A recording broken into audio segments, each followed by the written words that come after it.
I do believe in democracy. And democracy is not in the street. Le problème de ce genre de petites phrases, c'est qu'on fait comme si les termes étaient univoques, qu'ils avaient une seule définition, alors que démocratie, rue, ne sont pas des termes si clairs que ça.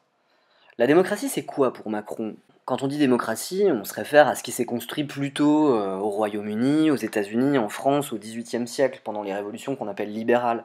Parlementarisme, état de droit, liberté individuelle, etc. Mais en fait, le projet de ces révolutions libérales, c'est de détruire l'absolutisme, de chasser l'aristocratie et de mettre en place une bourgeoisie éclairée. Le peuple dans tout ça est assez absent, c'est pas l'acteur principal. Il va servir surtout de bélier pour faire sauter l'ordre aristocratique, par exemple au moment de la prise de la Bastille. Mais ensuite, on fait tout pour qu'il n'ait pas de pouvoir. Et d'ailleurs, on craint qu'il en ait trop. In fact, the people who wrote those documents were quite explicit that they hated democracy, they considered it the worst form of government, and that the form of government they were developing was designed to defend against the threat of democracy, as they put it. Au XIXe siècle, la bourgeoisie au pouvoir a donc une vraie peur du peuple. Une peur qui est perceptible dans le tableau de Delacroix, La liberté guidant le peuple, qui date de 1830. Chauvine, crasseuse, débraillée et dangereuse, elle incarne toutes les dérives politiques. Plutôt qu'un grand peuple, on voit la populace, masse dangereuse et incontrôlable, guidée par une furie, armée jusqu'aux dents. Très progressivement, à la suite de révolutions la plupart du temps, le suffrage censitaire, seuls les très riches votent, est remplacé par le suffrage universel. Tout le monde vote. Enfin, tout le monde. Tous les hommes. Hein. Pour les femmes, il faudra attendre un peu. Mais avec l'idée qu'en échange, la canaille, le peuple, doit se tenir tranquille. Donc les révolutions ne sont plus légitimes. Le peuple continue de ruer dans les brancards, un peu partout, aux États-Unis, en France, en Angleterre, en Italie, en Allemagne, etc. et de réclamer une amélioration de ses conditions de vie et de travail. Donc il y a beaucoup de rues, comme dirait Macron. Des révolutions, mais aussi des grèves, des affrontements, des revendications, des désaccords, des morts, des blessés. Et progressivement, à la suite de ces luttes violentes, les gouvernements finissent par accorder quelques droits. Par exemple, la journée de 8 heures. À la fin du 19e siècle, les journées de travail sont de 10 heures, 12 heures par jour, 6 jours par semaine. En 1886, le mouvement pour la journée de 8 heures s'étend à travers le pays. Et le 3 mai 1886, manif devant les usines McCormick, la police tire dans la foule, 4 ouvriers sont tués et des dizaines sont blessés.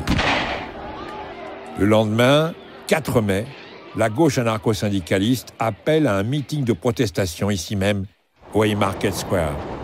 Au moment où la manif se disperse, un bâton de dynamite est lancé sur les policiers. La police arrête les syndicalistes qui ont organisé le meeting. Aucune preuve contre eux. C'est une parodie de justice. En réalité, c'est bel et bien pour leurs idées qu'ils sont condamnés à la peine de mort. En 1889, à Paris, le 1er mai sera adopté comme journée de la lutte pour les 8 heures. Mais c'est seulement le 23 mai 1919, après 4 années de sacrifices dans les tranchées, que les travailleurs français obtiendront la journée de 8 heures. Autre exemple du rôle de la rue dans la vie démocratique, les congés payés. En mai 1936, la victoire du Front populaire aux élections législatives provoque une grève générale dans tout le pays. L'économie est paralysée et le patronat supplie Léon Blum d'organiser des négociations avec les syndicats pour que les usines redémarrent. C'est de ces négociations que sortiront les congés payés qui n'étaient pas dans le programme du Front populaire. Encore aux États-Unis, quand le gouvernement s'entêtait à faire la guerre au Vietnam, une guerre qui a coûté la vie à 3 millions de Vietnamiens, c'est la rue qui a fait pression pour l'arrêter. I was trying to explain to you the rationale of some students who are openly revolutionary. You're not listening to what I'm saying. I'm really distressed. What are you advocating? Et donc pourquoi la rue se manifeste ? Tout simplement parce que les gouvernants, ceux qui ont été élus, le gouvernement, les députés, etc., ils n'entendent pas, ils n'écoutent pas. La dame le résume très bien dans ce passage. You're not listening to what I'm saying. Et alors ensuite, qu'est-ce que ceux d'en haut répondent à la rue, entre guillemets ? C'est que la rue est violente. And let me take exception to that oft-repeated rationale that violence is the only way to get results. Alors donc ça, la violence de la rue, c'est un argument qu'on retrouve aujourd'hui plus que jamais. Bienvenue à tous. La gare de Nantes vandalisée, des policiers et parfois des manifestants agressés. La nouvelle journée d'action contre la loi El Khomri a donc été marquée une fois encore par des violences. On fera un point en direct dans un instant. D'abord les images avec Arnaud Comte, Yann Moine et nos bureaux en région. Alors tout ce qu'on vient de dire, c'est valable dans à peu près toutes les démocraties. Mais en France, on a une particularité, c'est qu'on est dans la Ve République. Alors la Ve République, c'est un régime où quasiment tout le pouvoir est entre les mains d'un seul homme. Alors certes, le président est élu par le peuple, mais élire le chef, c'est pas ça la démocratie.